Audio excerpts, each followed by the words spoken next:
today on 15 on 15. Prime Minister Mike Amon meets with the Waterloo Tourism Marketing Corporation to discuss their similarities. Plus, find out just how bad electronic screens are for your eyes. And the Intelligent Community Forum is interested in working with Aruba.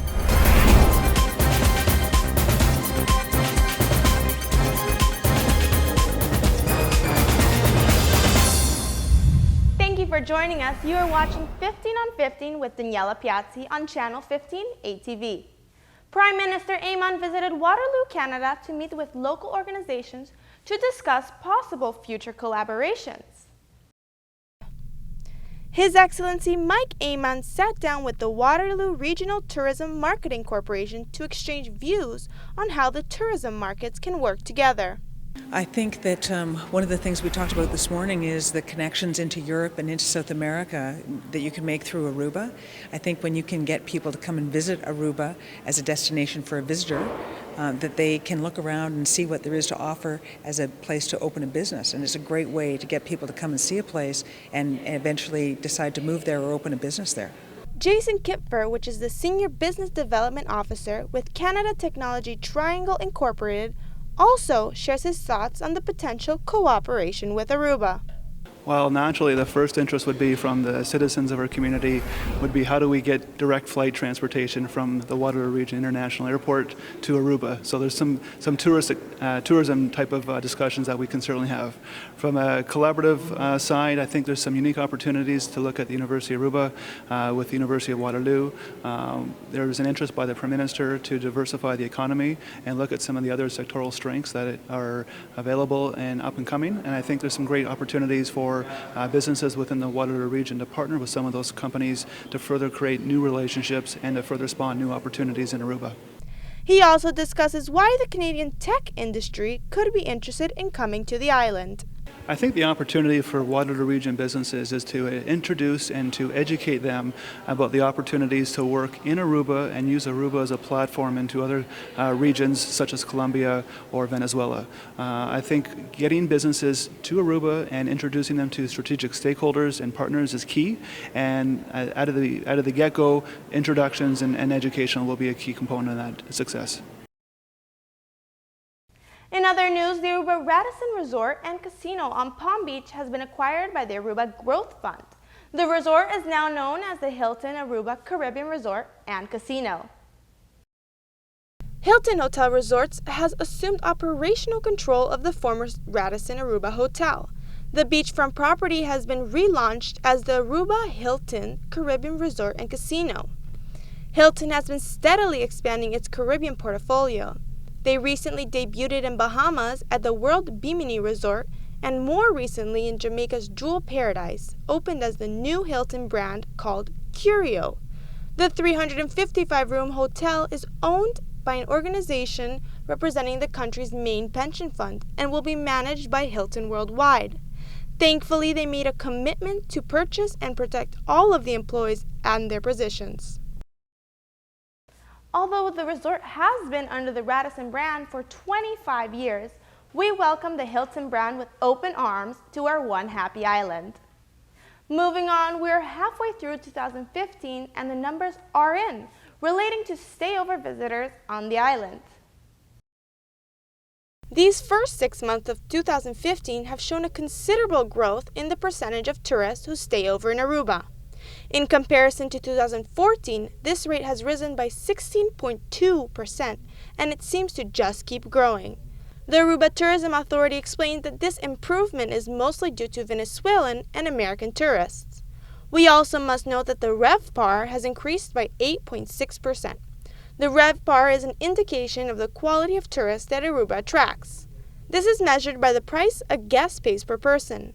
This is also known as the average daily rate. It is very important to maintain a high occupancy without having to affect the rates of hotel rooms. According to AHATA, this estimate has risen by 9.9%. When looking at the occupancy per room, this has decreased from 78.3% to 77.4% this year. However, the revenue per room has grown by $17.19. On the 1st of January 2016, there will be an increase in the cruise passenger fee for each traveler from $350 to $8. This is an important development for the sustainability movement of the island. During the negotiation period in 2014, Aruba experienced a drop in cruise travelers, and when measuring this, we can see it is projected to decrease yet again this year. Thankfully, it is anticipated to ascend by 16% in 2016, which will surpass the 2013 record. Don't go anywhere, because when we get back from the break, you will find out how your smartphone can indicate if you are depressed, plus how bad technology really is for your eyes, and also what pets are best for your health. All of this and much more here on 15 on 15 on Channel 15 ATV. After the break, find out the effects of excessive use of digital screens.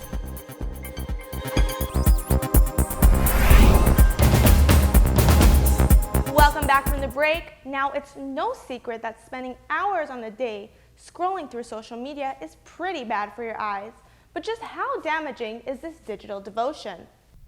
According to a recent study, nearly 70% of young adults suffer from digital eye strain. This is a condition caused by excessive exposure to digital screens. Those who suffer from this condition may experience blurry vision, excessive eye irritation, watery eyes, and headaches. Other more serious side effects of our digital dependency include vision loss and the formation of cataract. Unfortunately, avoiding screens altogether is pretty much impossible, but a few tricks that can be helpful are to look away from screens as much as possible and also avoid computers, tablets, and televisions in your downtime. Researchers advise taking a 5 to 10-minute break for every hour spent looking directly at digital screens. What can also help is adjusting computer setting, increasing text size, and reducing brightness. If all else fails, just take a day off from technology. Most of us are pretty attached to our phones, and researchers are starting to figure out what that connection can tell us about our health and even mood. In fact, your mobile device may be able to tell if you are depressed even better than a self-assessment of your own depression can. Researchers at Northwestern University found that phone data could predict with 87% accuracy whether someone showed symptoms of depression. This study suggests that people who spend more time in just one or two places are more likely to have a high depression score in comparison to a person who moves around often and sticks to a daily routine. Depressed people also spend an average of 68 minutes using their phones each day, while people who are cheerful only spend about 17. Here is a word from one of our sponsors. Coming up next, the Intelligent Community Forum talks about new strategies for the island.